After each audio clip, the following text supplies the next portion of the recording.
Barbie doll. And if you think Barbie doll is just the one that you see on the store, here I have the real Barbie doll. I am so, so, so happy. I'm like, oh my God, Jyoti, you have no idea how happy I am sitting here. Yeah, just having this opportunity to speak to you. I'm literally flabbergasted. I'm so excited. I'm like super Oh, excited. thanks, Thank you Shane. so much for the opportunity. Thanks for having me. Yeah, so Jyoti is Indian and she lives in the UK, and she's been doing quite a lot of work for vitiligo and also diversity in general. And she's also doing a ton of things. She's a representative of the British Skin Foundation, and she's doing a ton of work. She also teaches. So, I mean, before I give you everything out, let's speak to Jyoti. Hi, Jyoti. Hi, Shamil. How are you doing? I'm doing great. How are you doing? Yeah, I'm good. I'm really good, thanks. So Really today good. we are going to really talk about your journey, your life. We are going to make it really fun. So tell me, I mean, how was your childhood? Were you always in the UK or were you in India as well? Yeah, no, I mean, my parents are from East Africa, from Kenya, but my roots are from Punjab. So yeah, from India. And my parents are from Amritsar and Jalandhar. So yeah, I mean, I was born here in the UK because my parents came here in the 60s, and I've lived my whole life here. So born and brought up here in London. Oh, perfect. So what is one thing that you really like about London when it comes to the Indian community compared to maybe India, like the Indians in the Indian community, if I must say? I think that, you know what, we do have quite a lot of integration and we do have a lot of multiculturalism here.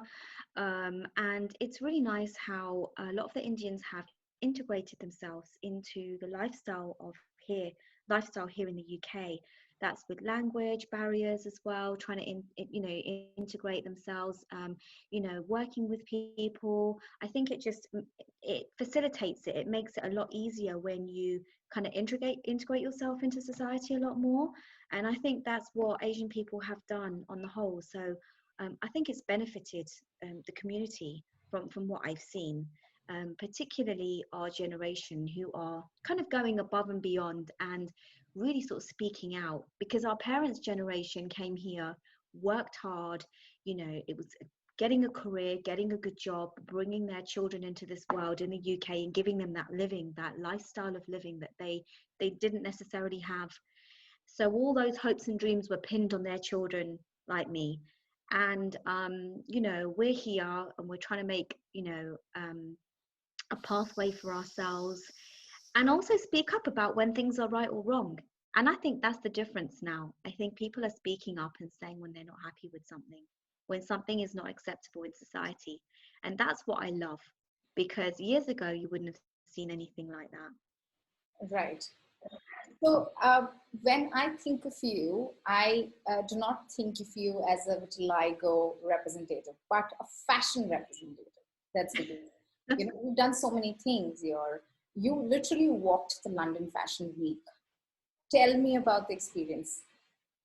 Yeah, I mean, growing up, I had vitiligo when I was 21, Shamil, 21 years old. And, I hid my skin for like years because I was embarrassed. I was ashamed. I couldn't even look at myself in the mirror.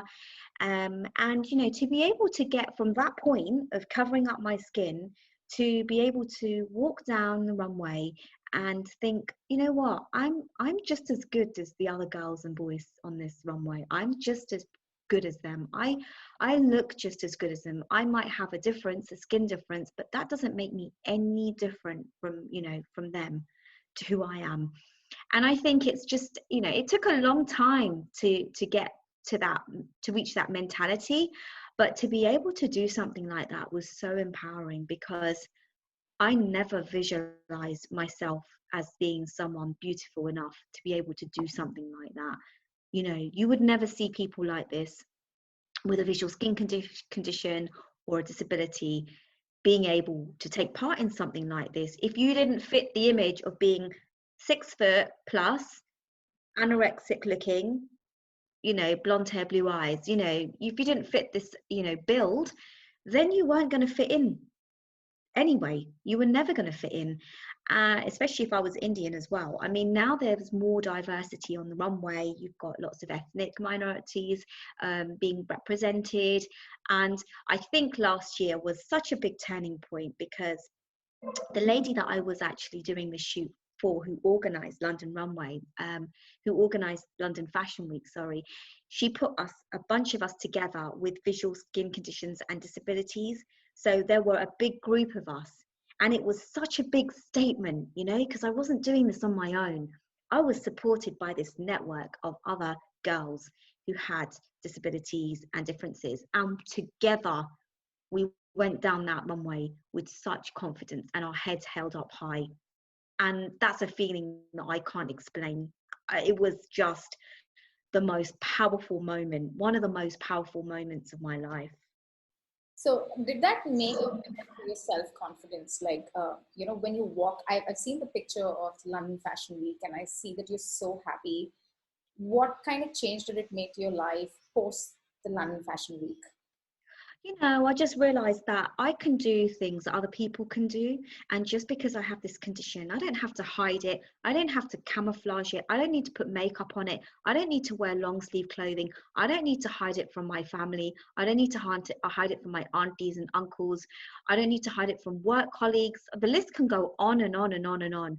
I just need to be me. And when I'm myself, I'm at peace with myself. I'm confident with myself.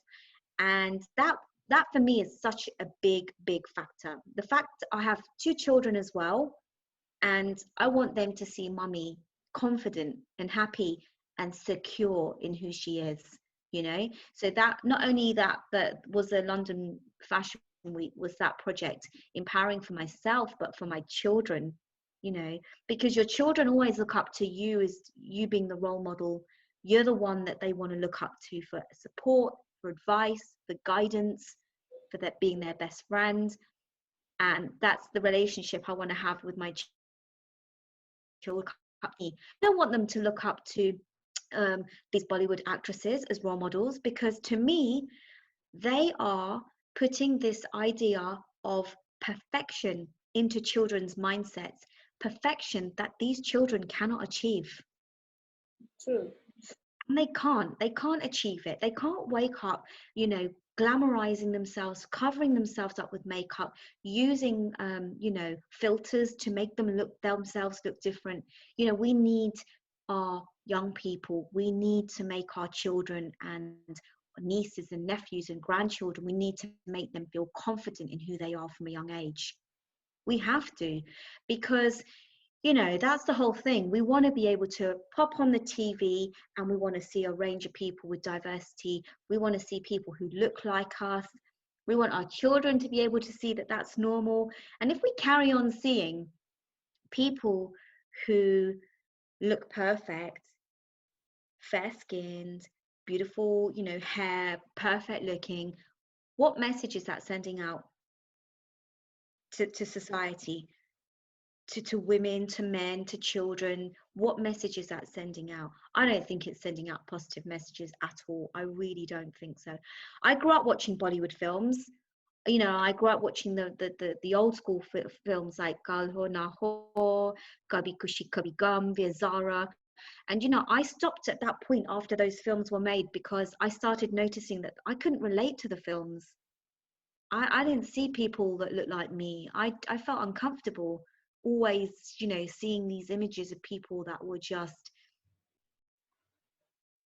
perfect, Mhm. looking perfect. But when you unravel and you strip back all the makeup and the outfits, they're just normal like you and me. I'm not saying Bollywood should do that. I'm not saying they should to strip back and use people uh, on their movies. I mean, we're talking about billions and billions of dollars that they pump into their films. They're not going to do that. They never will. But what I'm saying is just to be more inclusive, just to be more inclusive of what society is today. And I just, I've said this message again and again, and I've written for magazines, and I've talked about it on radio. But I just feel, when you knock at that door doesn't open. No one's answering that door, and they're just, the same things are happening again and again and again. Right.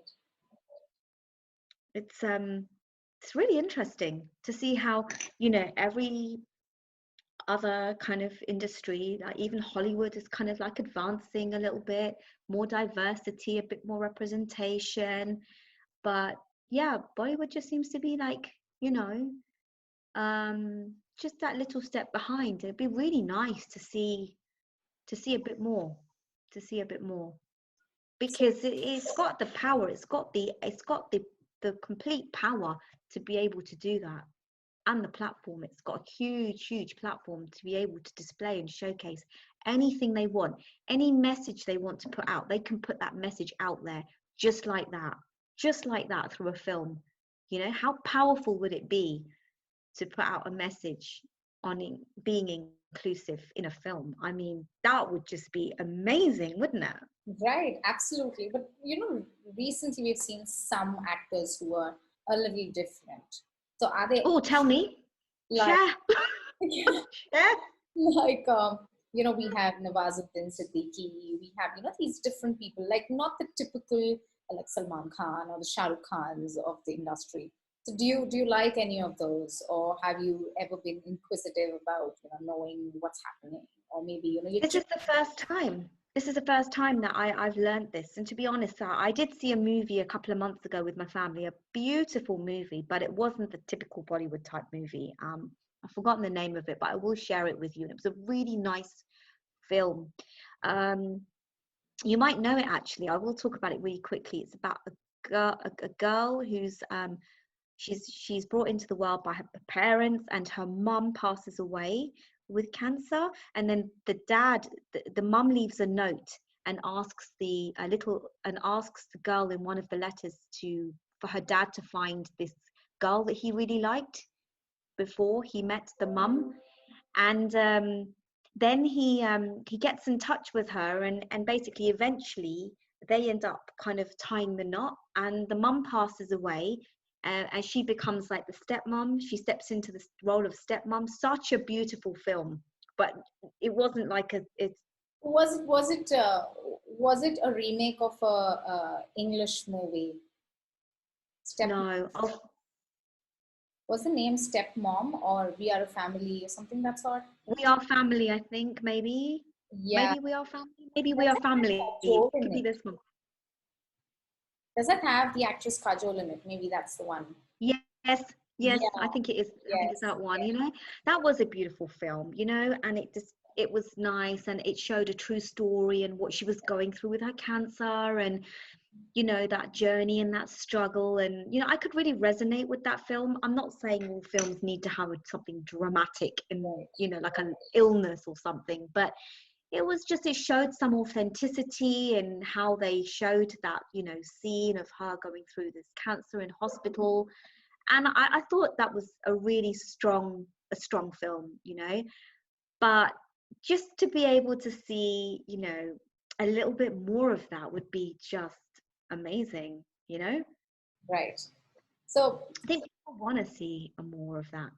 if you had to star in a movie, what would the topic be about? That's brilliant. Oh, that's such a brilliant question. I would be the rebel girl. Oh, The really? rebel girl. Yeah, I think I'd just be a rebel girl who, was the one in the short skirts, showing off her skin, everyone like,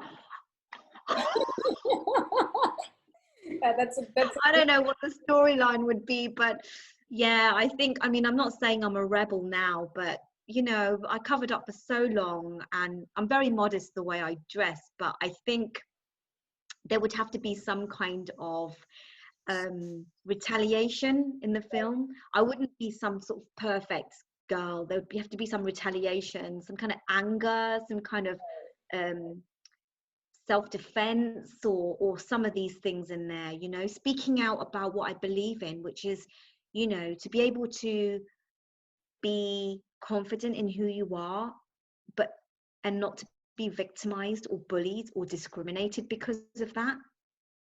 So yeah, yeah, I think it would be something along the lines of that. That's a good question. Thank you. So, I mean, you've walked the runway and you have, you have literally nailed it. I would say killed the runway. Like, it was awesome. So, what kind of tips do you have for people like me who are going to go on the runway? You are amazing. You came up as one of the finalists for Miss India. That's bloody amazing. Yeah, but that's not the Femina Miss India. This is a different one. This is an international thing, but it's a different one. Still, what an achievement. What an achievement. I don't think I can give you any advice. I think, you know what, the only advice I have is just to be yourself. And it's so simple and so you know, it's just two words: be yourself. Because we don't need to be anyone else in this world. We don't need to try to be anyone else. We don't need to, you know, look like anyone else, because we have our own features, because that's what makes us so unique, you know. Right. I mean, what more do we need? What more do we want? We don't want to have to all look the same, so why not just embrace who we are? So for me, it's just be yourself, be confident in who you are, be secure in who you are, because that's just such an attractive quality. And sometimes it takes longer to get to that point. It took me 21 years. Right. 21 years. You'd never catch me sitting here having a conversation about this in the way I am with you today. Even 5 years ago, I wouldn't have been doing that. Right. No. Has there been a moment where, your kids, or one of your kids, have just, out of the blue just said, Mom, you're the most beautiful person, or you're so beautiful? Have they said that, like, just out of the blue? I mean, she didn't You say know, I anything. think, no, I mean, I think I'm not just saying that. I think all children do say that to their parents, Right. because I think they do, because, you know, our parents are our role models. We look up to them. I think a lot of people who watch this will say, you know, my daughter says that to me, or my son says that to me, you know, and my daughter and son do say it. You know, they say it a lot because they've part of my projects. My daughter, she came with me to the Barbie shoots, and she saw all the girls getting dressed up, and she said to me, Mummy, they're so beautiful. She didn't even look at the girl in the wheelchair, or she didn't look at the amputee. All she saw was just beauty, and she was like, I can't believe I'm seeing real life Barbie dolls. It was really cute. And, you know, I think for children, they will always honor and love and respect their parents and think of them as idols. And my children they do that with me quite a lot, because I think as well they see all the projects I'm doing, and all the you know, all the things I'm taking part in, and they may not really understand it, but I think when I keep talking to them about the importance of just being so happy, and be happy, you know, within yourself, because that's the best thing you can be. And so coming back to your question, like you said, if there's anything, you know, that you could say that I could share about London Fashion Week, or taking part in these big campaigns, or taking part in anything in life, it's just to be you. That's Right. the best thing that you can ever be. So, like, kids tend to go like, oh, you know what? My mom's a Barbie doll. So, have they done that? No, They haven't. no, they don't talk. No, and they're actually really, really good. So they know I like to kind of keep my home life like a little bit private. So Right. they don't really talk about it in school. They don't talk about the projects I've done. And I think like, they are proud of me and they're happy, but they don't really sort of say things to friends and stuff. Like, I mean, I have this one sitting on my shelf, So when my kids' school friends have been round, you know, my daughter will tell them, she tells her friends, but they don't go round like saying, you know, things like this in school. They are quite good like that. I prefer it that way, to be honest. I like to keep things a little bit, you know. Yeah.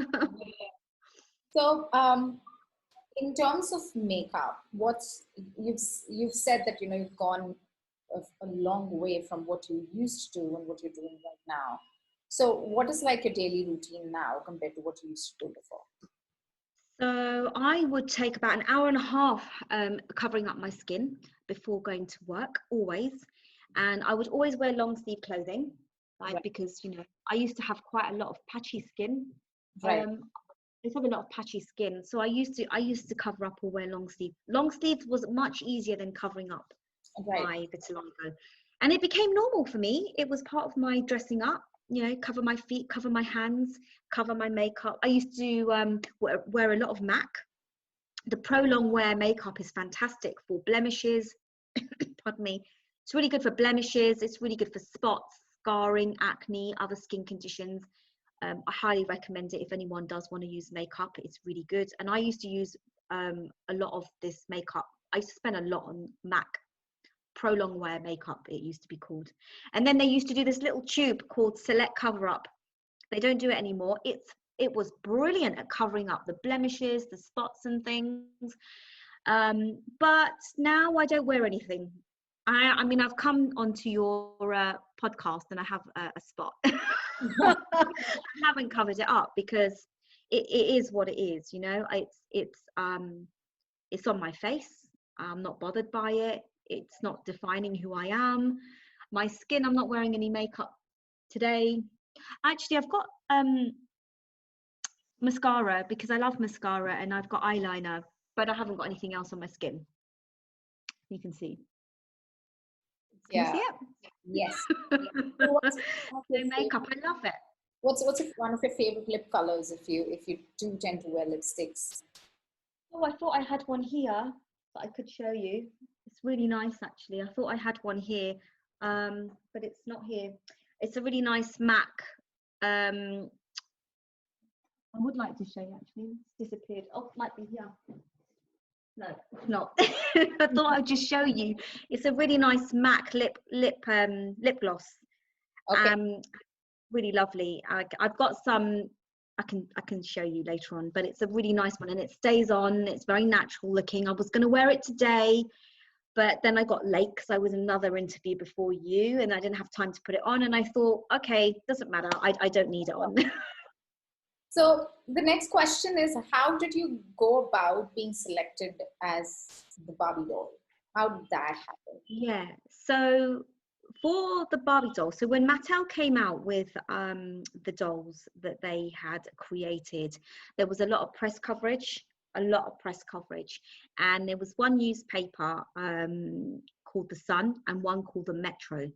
So the Metro asked me to write an article for them. So that was separate. I wrote an article about Barbie dolls and my personal perspective from a teacher's point of view. I wrote an article for them. And then The Sun have a magazine supplement called Fabulous Magazine here in the UK. And they wanted to bring to life the Barbie dolls with people, using real life people. And they contacted me, actually, on my Instagram, and they asked me, would you be interested in being a real life Barbie doll for the shoot? We want to put together all those Barbie dolls, the 5 Barbie dolls, diverse Barbie dolls. We want to have a real life photo shoot with them. And I said, wow, okay. Yeah, I mean, I would love to. So we had a conversation, and they told me how they were really interested in me representing the Barbie doll. They said there isn't enough Indian representation with women and vitiligo, and they wanted me to be part of the shoot. So I was really honored, and I was like, yeah, I would love to. It was great fun dressing up. They did put my hair in a big bun on the top of my head, and then they pulled out the hair to make it into like kind of like into an afro bun. So it was that big bun on my hair was actually all my hair. Okay. my hair is very thin. So what they did was they puffed it, they back combed it all, and it was this big bun on the head, just like this one. It was brilliant. Yeah, it was really good fun. I had such good fun on that shoot. I mean, it was just the makeup and everything, and how they did the hair, and it was really good fun. And again, it was just spreading that really great message, Right. So which I was just after this, what are the projects that you're working on? Like I see you have a talk show. So yeah. about that. Yes.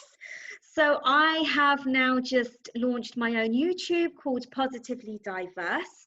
And I'm interviewing and meeting lots and lots of different people who have got stories to tell, and listening to them about their journeys, what they've been going through. It's not just vitiligo, lots of other skin conditions and disabilities. I did my first interview, which was a 3-part series. I've got a few more pieces to camera, and then I've got some interviews that are going to be lined up. They're all different forms of interviews. Some are quite formal, some are friendly chats like we're having today. Some are really life-changing. So there's one girl I interviewed who has cured her vitiligo completely. Like, it's amazing, and her story is going to be released in the next few weeks as well. It's a 3-part series for her as well. So yeah, I mean, you know, it's great working with people, raising awareness. I'm going into presenting as well, so this is why I'm doing a lot more on YouTube, presenting and talking and hosting. And I hope to grow the channel. I hope maybe some of your viewers might find it interesting. So any feedback would be amazing. Yes, so I'll quickly Um, give a shout out. Guys, please go and follow Positively Diverse. Jyoti is amazing. You've already seen that, but I just want to make sure that I give a shout out. Please go and follow her and let me know in the comments, what do you feel about this interview? Thank you. Thanks. And I am all across social media under Positively Diverse. My YouTube is Positively Diverse. My Instagram's Positively Diverse. My Facebook is Positively Diverse. It's the same across all platforms. And, you know, I think the message is, my branding message is be seen, be heard, and be you. That's the ethos of what I believe in and what I'm doing. And there are so many people who are working alongside me, who are collaborating with me, who are doing similar things to me. There are so many fabulous people out there who are, you know, great ambassadors as well. I think collectively, when we have our voices all together, that's just so powerful, isn't it? Yes, it is. So it's great to work with everyone. It's great to work and network with people. You know, we can't do this on our own. We need the support of everybody else. So I'm really grateful that you've invited me on today Thank you. So to from spread your my end, message. have you seen your life change, like since you've been doing so many things? Um, are you inspired to do more? Are you inspired to do a lot of things? Maybe your dreams have become bigger. Maybe you've changed Yeah. your life. What is the change that has come up to you? Yeah, so Shamil, I really want to go into presenting because I've got such an interest into people's lives and what they've gone through. Even before the podcast, we started it today, and you were telling me about your journey. I just wanted to know more and more and more. So we're going to have to chat afterwards because I want to know more about you. No problem. But this whole thing about getting to know people, their journeys, their challenges, but what makes them a success is what I Right. love. And just like myself, you know, it's not easy. It's not an easy road. I might make it look like it's easy, but what I've gone through the last 20 years it's been really hard, really hard. And I think that, you know, I mean, I'm really happy where I am now. I want to aspire and do so many things. Vitiligo held me back for so many years. It stopped me from doing the things I wanted to do. It stopped me from achieving. It stopped me from just opening my arms out to the world, you know. And now I have option. I have, you know, I can do that, and I feel free. I feel liberated, and I feel really excited about the future because, you know, I think life is a box of chocolates, and you just don't know which one you're going to pick and what it's going to have inside it. And I think that that's the surprise. And I just can't wait for more things to happen, and spread my message of, you know, it's so important to be seen, be heard, be you, be unique, not to change yourself.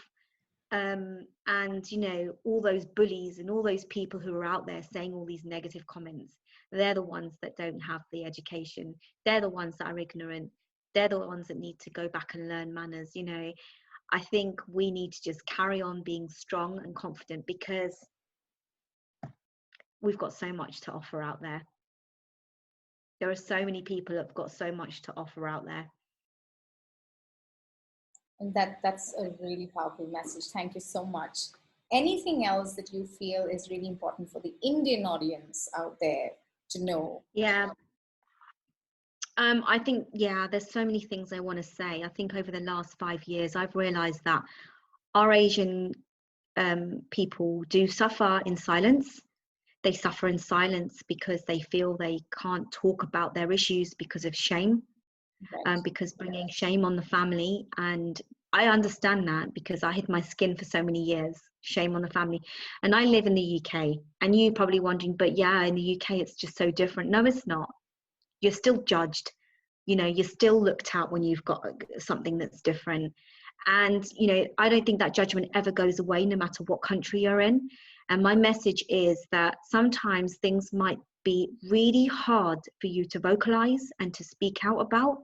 Sometimes things might be so difficult, but you've got to reach out for that support network, because the moment that you get out, the moment that you reach out for that support network around you, whether it's your friends, social media, family, an auntie, a school teacher, once you've got that one person behind you, you will feel supported and you will feel like you're not alone. And anyone that is struggling with anything should always, always get help, because, you know, why suffer in silence? Suffering in silence is tormenting yourself. I suffered in silence, and I thought that that would be the easiest way to handle it, and it was the worst thing ever.